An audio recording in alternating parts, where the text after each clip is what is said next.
Nesse vídeo eu vou te falar exatamente onde eu investiria e não investiria em 2025 de acordo com as minhas expectativas para esse ano que está por vir. Lembrando que isso aqui de forma alguma é uma recomendação, é somente o que eu acho que pode ser interessante para esse ano que a gente vai entrar agora, de acordo com as perspectivas dos vários ativos que a gente tem disponível para investir. Bom, vamos lá. Primeiramente, olhando para o nosso país, para a nossa conjuntura, o Brasil está gastando cada vez mais com menos responsabilidade fiscal. Isso faz com que a nossa moeda se desvalorize ao longo do tempo.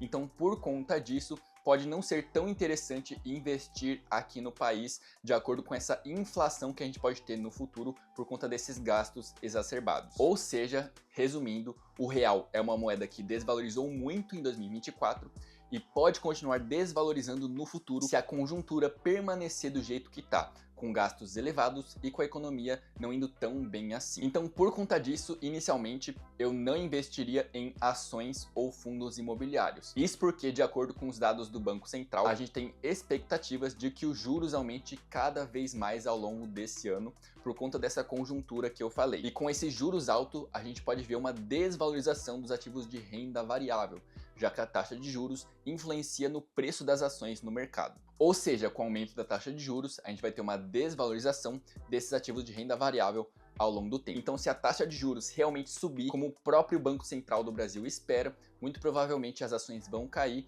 a gente vai ter oportunidades, mas se a taxa continuar subindo, a gente pode ver quedas maiores ainda. Então, inicialmente eu não investiria em ações e fundos imobiliários, mas eu esperaria oportunidades boas com a queda desses preços que a gente pode ver no futuro. Bom, e com base nisso, a gente também pode definir se a gente deve investir em outro ativo, que no caso são os ativos de renda fixa. E sim, na minha opinião, pode fazer sentido investir em ativos de renda fixa. Isso porque a expectativa é de que a taxa de juros suba nesses próximos meses, o que consequentemente aumenta a rentabilidade de títulos de renda fixa atreladas a esses juros, como o Tesouro Selic, o CDB do Banco Inter, o RDB do Nubank, ou qualquer investimento atrelado à taxa Selic e ao CDI. E além desses, a gente também pode pensar no aumento da rentabilidade dos títulos atrelados à inflação, porque, como eu falei, essa taxa de juros é esperada que ela aumente graças à nossa conjuntura atual, que afeta diretamente a inflação do país. Então, títulos atrelados à inflação vão ter mais rentabilidade se a inflação aumentar, e isso aumenta a rentabilidade desses títulos também. Por isso, a renda fixa pode ser um ponto muito interessante para você avaliar o investimento em 2025. Além da renda fixa, eu também cogitaria o investimento no exterior. Isso porque, como eu falei, o maior impacto para a gente vai ser a inflação, que afeta o valor da nossa moeda real, e com essa queda no valor da nossa moeda, outras moedas se valorizam em relação a ela. Por isso, o fato de você investir em dólar já te protege dessa conjuntura que a gente tem no Brasil. Então, investir no exterior pode ser uma possibilidade para você proteger o seu dinheiro da inflação aqui do nosso país e também dos juros altos que a gente tem aqui. Como a gente viu nos últimos meses, o dólar saiu de 4, 5 para hoje mais de R$6. Então sim, o dólar tem se valorizado ao longo do tempo em relação ao real, por conta dessa conjuntura que eu falei. Ele tende a continuar se valorizando em relação ao real se o fiscal do Brasil permanecer o mesmo ao longo do próximo ano. Então eu pessoalmente investiria sim no exterior para me proteger da desvalorização do real da nossa moeda. Por isso, renda fixa no exterior, ações no exterior, ETFs no exterior, são todas formas de você investir e proteger o seu dinheiro da desvalorização do real. Inclusive, se você quer investir no exterior, acesse o passo a passo que eu deixei aqui na descrição. E por fim, mas não menos importante, a gente tem o investimento em criptomoedas, no Bitcoin principalmente. Como a gente sabe, as criptomoedas são ativos independentes dos países.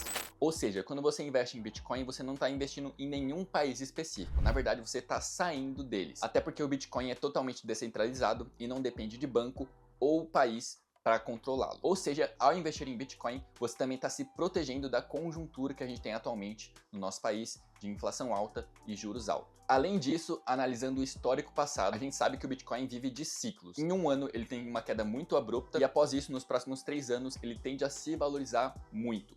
A gente já viu no ano retrasado e no ano passado a valorização do Bitcoin saindo dos 17 mil dólares aproximadamente para hoje 100 mil dólares. E o ano de 2025, de acordo com o ciclo do Bitcoin que a gente identifica em históricos passados, o ano de 2025 é um ano de valorização. Então pode ser que nesse ano o Bitcoin se valorize bastante, Mas isso não é uma confirmação, até porque ninguém pode prever o futuro. O que eu tô fazendo aqui é olhando para o passado, pelo histórico que a gente tem, e projetando isso para o futuro, mas não existe garantia nenhuma de que isso vai acontecer, só para lembrar para vocês. É somente a minha expectativa em relação ao que já aconteceu. E por conta dessa expectativa, o Bitcoin e as criptomoedas são ativos que eu investiria em 2025, na minha opinião. Bom, pelo vídeo de hoje é isso. Então, resumindo, eu não investiria inicialmente em ações no Brasil e fundos imobiliários no Brasil, mas investiria em renda fixa aqui no Brasil, no exterior, seja ações, REITs ou ETFs, ou até mesmo renda fixa, e também em criptomoedas.